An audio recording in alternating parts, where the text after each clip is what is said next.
Hello, have a nice day everyone. This is Övül Ö.Durmusoglu, a curator, writer and educator living and working in Berlin. Here in Prague as a guest of Jindřich Chalupecký Society, meeting a lot of artists, organizations, connecting with Prague, and then also shooting this video with a few ideas that I'm currently working on at the moment, all connected towards the aesthetics of togetherness and the notion of collective skin. Staying alive has been ever so delicate recently.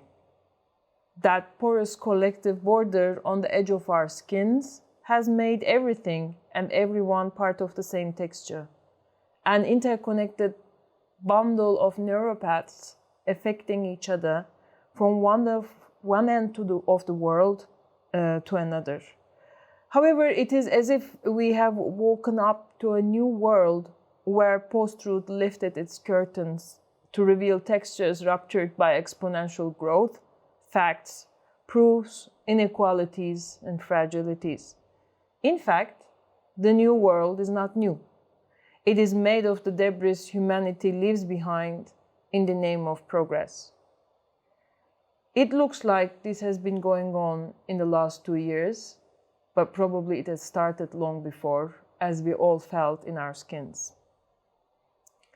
As COVID-19 has made everyone part of the same interconnected texture, Italian thinker and philosopher Roberto Esposito's analysis of the connections between the political notion of community and the epidemiological notion of immunity has gained another current vitality.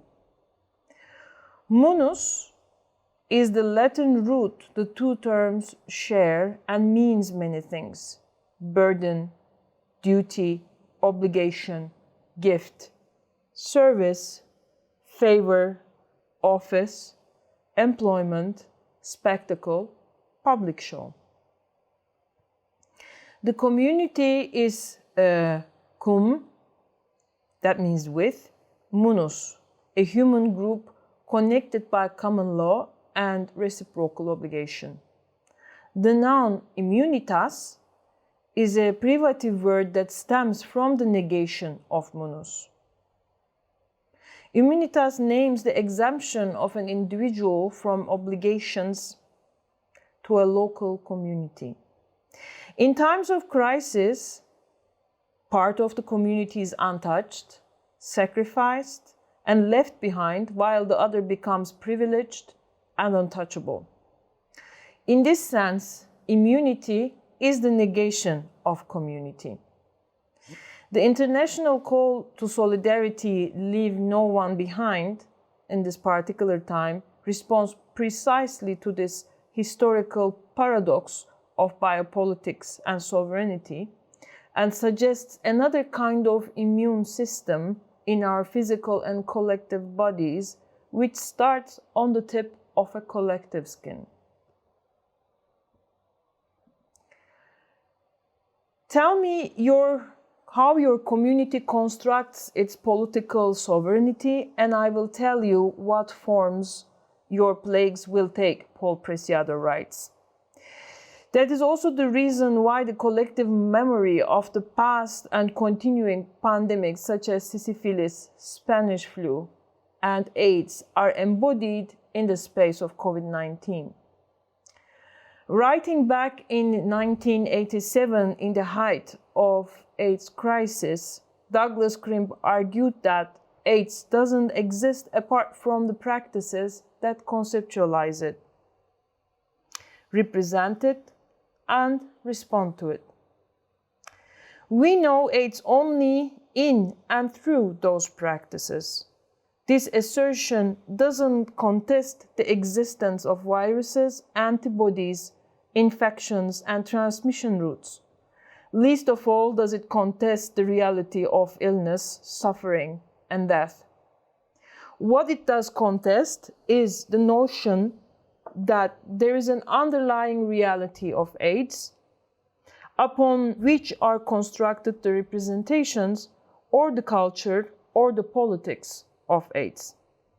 If we recognize that AIDS exists only in and through these constructions, then hopefully we can also recognize the imperative to know them, analyze them, wrest control of them. The same, what Douglas Crimp rightfully here analyzes, could be said about the current pandemic. We only know the COVID-19, which a lot of people now are hoping that it will end soon, through the practices that conceptualize it, represent it, and respond to it. As the sovereign border reflex has immediately found a new source in the panic and trauma of the pandemic, COVID-19 pandemic in Europe, we are face to face with what is the most proximate and the most delicate, our physical bodies, where and how we live, where we work, whom we share the living in the everyday, whom we relate to, whom we help each other, our neighbors, our street and neighborhood, our ways of justice, survival and problem solving, how we digest crisis, how we respond to trauma, etc. And today, the sovereign border crisis and the reflex is also continuing between Poland and Belarus, if I may remind. What has been refused as a collective learning process during AIDS epidemic is part of how we arrived to this new and not so new moment of crisis. In order to continue building worlds within the world and breathing in them during such a moment, re-understanding our sense of community, touching fleshy interfaces among the city and its cosmos, its particular communities, their histories as an expansion and continuation of human body become more prominent as a political and cultural methodology. We have been already in transition towards a cyber-oral society shaped in an immaterial economy with forms of prosthetic and media cybernetic control. The present condition demands another kind of immune system freed from the domination of the patriarchal, through which a consistent mutation can be enacted with personal and collective integrity. For an uncertain future loaded with so many changes yet to come, this process of mutation foresees a gradual collapse of the centuries-old dysfunctional thought, behavior, and action models. On the edges of state sovereignty, it takes us towards what Ariela Ayşe Azulay names as co-citizenship, not as the goal for the future to come, but as a set of practices shared by different people who oppose imperialism, colonialism, racial capitalism, and its institution of citizenship as a set of rights against and at the expense of others. Such a set of practices starts from the closest unit, our bodies, what we call home, which may not exist for many and expands further towards communities, neighborhoods, and the city in translocal circuits molded by interdependency and diversified migration patterns. Not everything that is faced can be changed, but nothing can be changed until it's faced, wrote the late James Baldwin. In the ecology of contemporary art and culture, the horizon of a collective skin built through questions and practices co-citizenship asks for an institutional change of mind in the museums, kunsthalles, large-scale exhibitions and festivals as part of civic society. Firstly, a healthy critique of current formats of inclusivity, exclusivity, then an alive and accessible cosmos inside institutions, a consistent support structure for artist community around institution, and a problem-solving oriented approach for recontextualization in the local and re-understanding community beyond the existing prejudices and solutions. In the face of right-wing politics that constantly touches on the new diversified cultures of migration and inclusivity, exclusivity, today more than ever in this kind of environment, it's very important to ask the question, what does it mean to be a community? What does that local beyond our single stories of the local? What matters most to the communities and for the city at the moment towards a politically and culturally loaded future? And at the moment, this city can be any city. How much has changed fundamentally?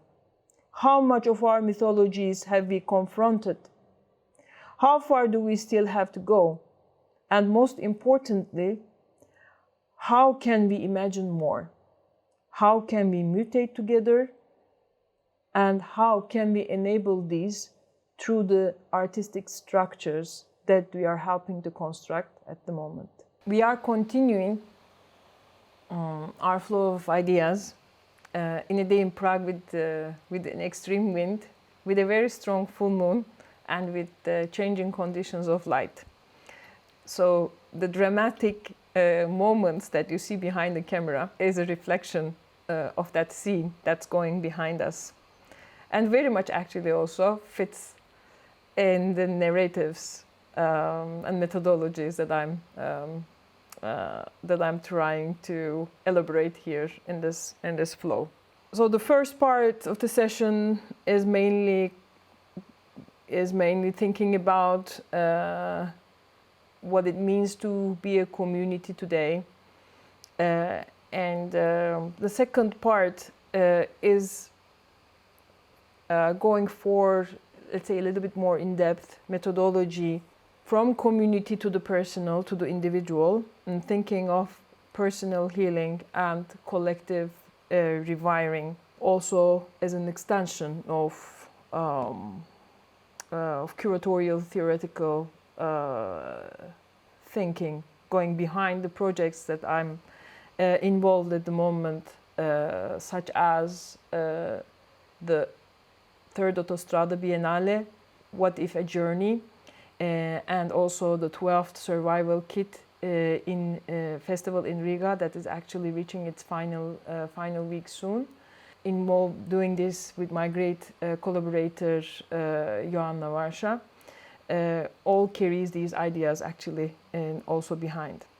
So if I start with personal healing, uncertainty is hope is a constant refrain in Polish artist Agnieszka Polska's latest video work, The 1,000-Year Plan. The narrative in the film is about the electrification of the Polish countryside after the Second World War, from the perspective of engineers and resistance fighters. In the film, they all sense what is arriving, that nothing can be hidden under the light that comes with electrification. It is modernization and enlightenment, the new and uncertain. Each being carries an energy, their life force, on top of their head in the film. Neural ends forming communication networks as the operational headquarters of the miraculous machinery of the body is also what is meant here. It is there until the life energy recedes. And there's a beauty in the way Polska interprets the modernization and technological process as a resonant mapping of the body out in the world. Talking about personal healing, I first became aware of the electricity signals of my brain from a serious concussion after I was hit by a car when I was 14 years old. The moment of the accident remains as a black spot in my visual memory, bracketed by before and after. I was told it was a miracle that I survived. Born in soon arriving November, with the Pluto and Mars sorority, rebirth and transformation are gifts and burdens I learned to live with. What I experienced after this accident was a physical rebirth. Also, it made me learn that trauma is an invisible short circuit in the body that continues to repeat itself until properly acknowledged. After the accident, I didn't have access to post-trauma therapy as this was not common in Turkey during the 1990s. It was through various Reiki initiations that I started to understand my body as a complex and miraculous wiring system that communicates invisible frequencies of energy. It has taken me more than 20 years to understand and embrace that the accident had disturbed the wiring of my brain in a certain way. And when I met one of the masters of the Grinberg method in Berlin, the world was foggy and my mind was numb. And with these intensive sessions of Grinberg method, something shifted, another rebirth in a certain form arrived. And therefore, this is how I claimed rebirth and self-transformation as a main orbit in my life. It is uncertain where this orbit takes me, yet this is a path of hope. I believe it is always through that personal stories that we can embody and connect to larger narratives. And our connections also keep us together as a community. If I pass to the idea of collective rewiring here, I should mention the psychologist, author, teacher of meditation, emotional healing and spiritual awakening, Tara Brach. She mentions neuroplasticity in many of her sessions as a method of unlearning and relearning human consciousness against the centuries-old human pathologies inscribed in our behavioral patterns and wirings.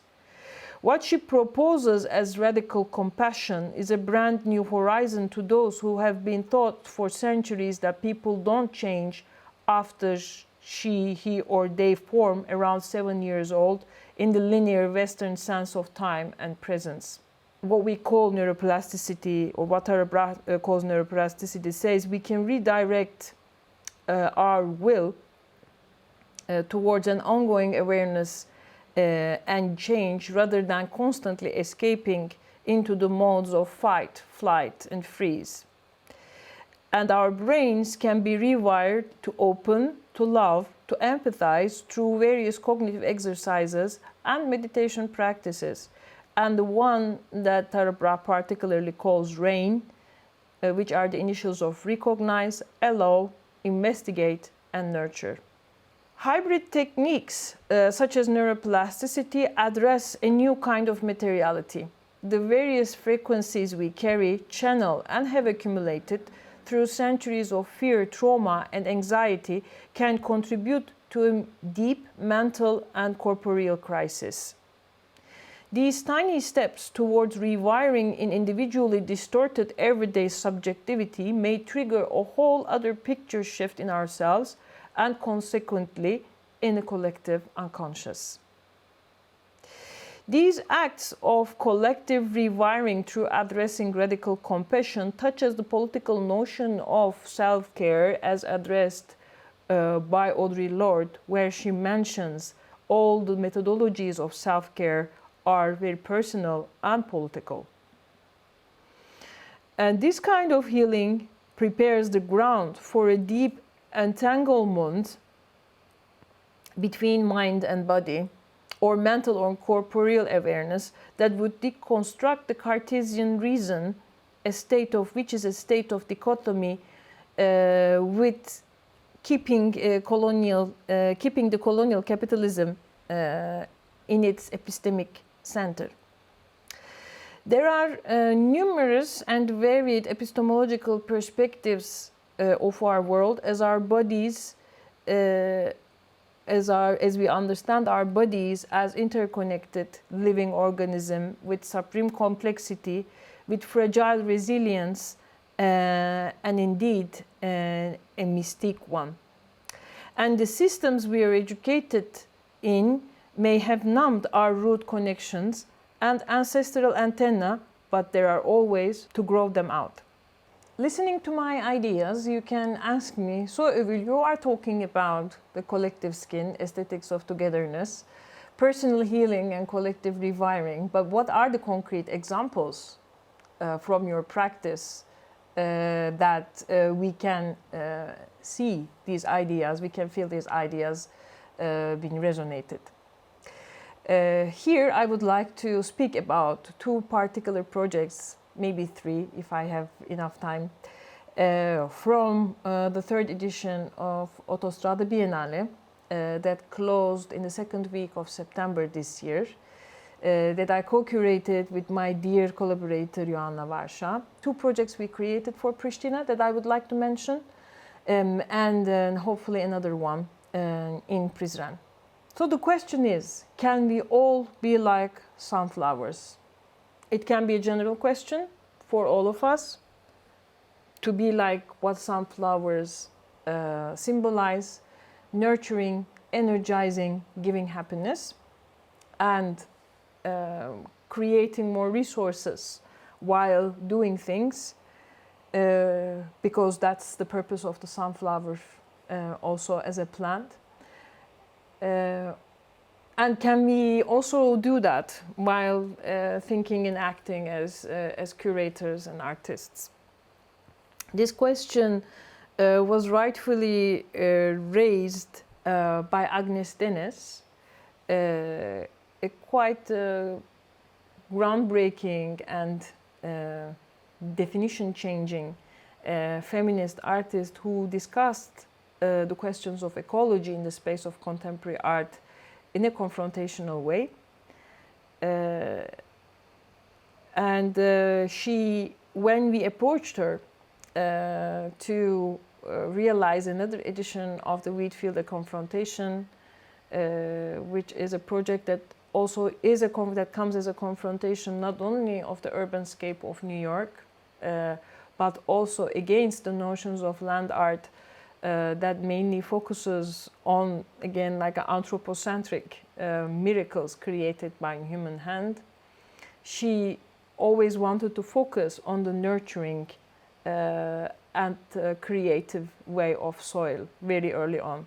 I mean, of course, we approached her with Wheatfield, but she said, why don't we go for sunflowers? Because sunflowers generally are also sown to heal the soil, after an intensive process like a wheat field, and it nourishes the soil, it makes the soil the rest, and it also brings lots of happiness to people. It gives a lot of energy, and it refers to a lot of actually beautiful mythological symbols in many cultures.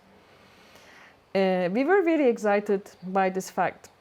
The project at the end took us to the field in front Palace of Youth and Sports in Pristina, quite a central building from the Yugoslavian times, and a building that still carries a lot of actually trauma and conflict from the period of war. It is still half burned, and there is not enough budget. Such a colossal building that there's not enough budget also to renovate it up to to the new standards. It is used by the citizens of Pristina, of course, but it's also a soil that is completely left alone, trashed, and remains idle. So with the permission of the city of Pristina, who generously supported this project, we decided to sow the sunflowers in front of the Palace of Youth and Sports.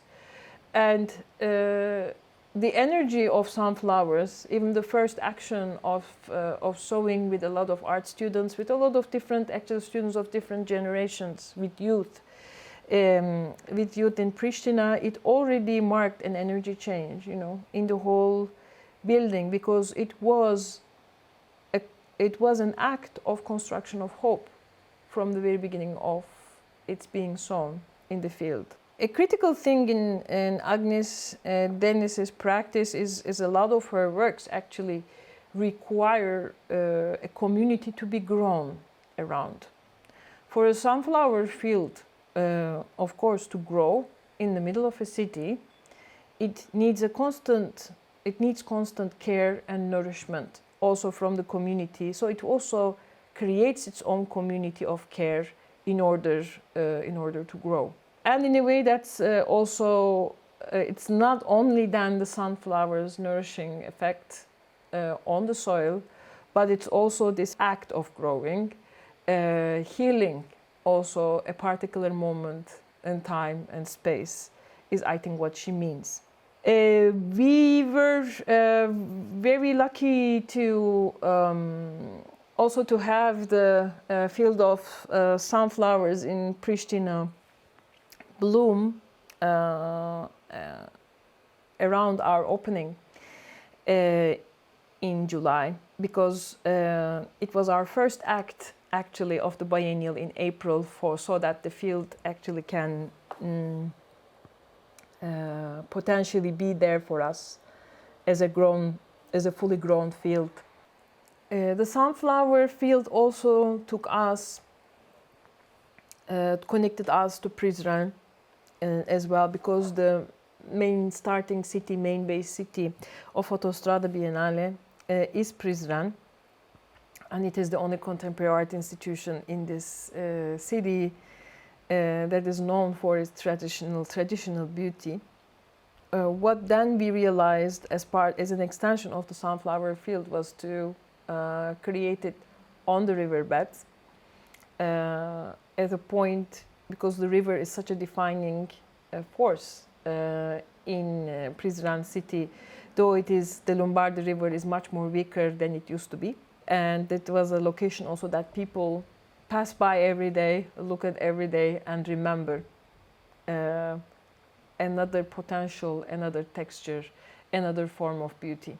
And also we follow the similar process of growing the field also in Prizren, for the field to also brought its own community together. And towards the end of the biennial, of course, like the sunflowers started to grow their own seeds inside, became ripe, and became very heavy also with all those seeds, and started to be visited by lots of birds. And then also, of course, people hanging out around this field felt free to take some of the flowers that are full with the seeds and to eat them. We saw this already as a beautiful action of owning the field and living with it. And the very act of harvesting the final parts of the field was also a closing act for the Biennale, as it started it also back in April, spiritually and mentally. Another project that is also I think very much speaks of different ways of production, community building, and connecting to the questions of the local in a much more integral way, took place through the project of Forget Me Not, a collaboration of Petrit Halilay and his partner and husband Alvaro Urbano in the National Library of Kosovo. And this project that actually started in the Crystal Palace of Madrid also traveled in different forms in different places to really also mark their personal history. These are the giant flowers of different. It is like for Cynthia. It is cherry. It is clove. So all these different actually flowers that are also palm also involved. They are part of their also personal history. The flowers that they exchange with each other throughout their relationship. But there was a very particular thing for the project we realized in Pristina. With also Petri's really huge efforts in bringing the communities together, we decided to have the installation as part of the effort of the LGBTQI community for their constitutional right of same-sex partnership to be applied in the everyday law.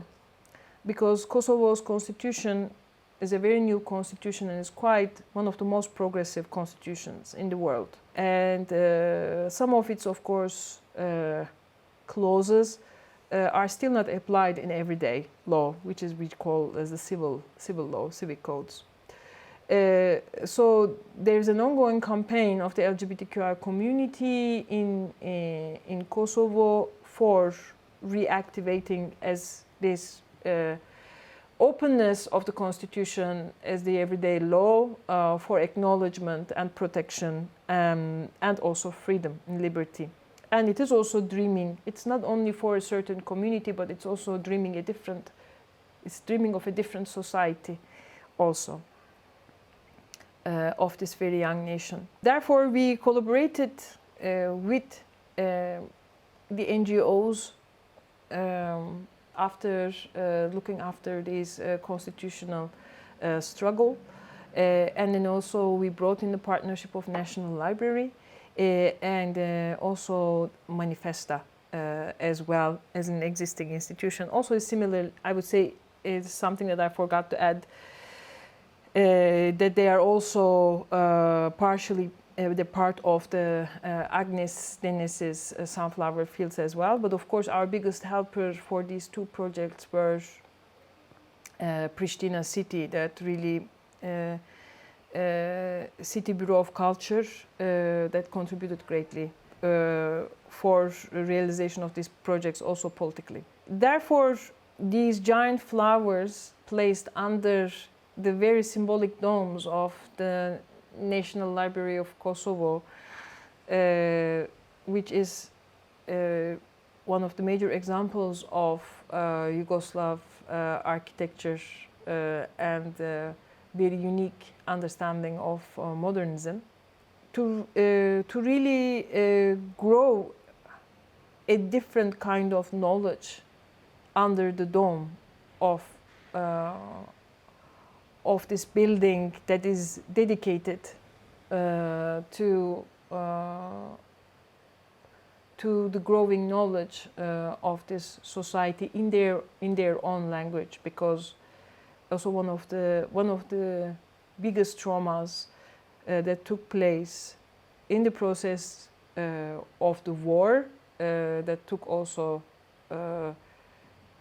some many years also before was the abolishment of Albanian language in education, and that forced actually a lot of night schools for the kids to be educated in their own language.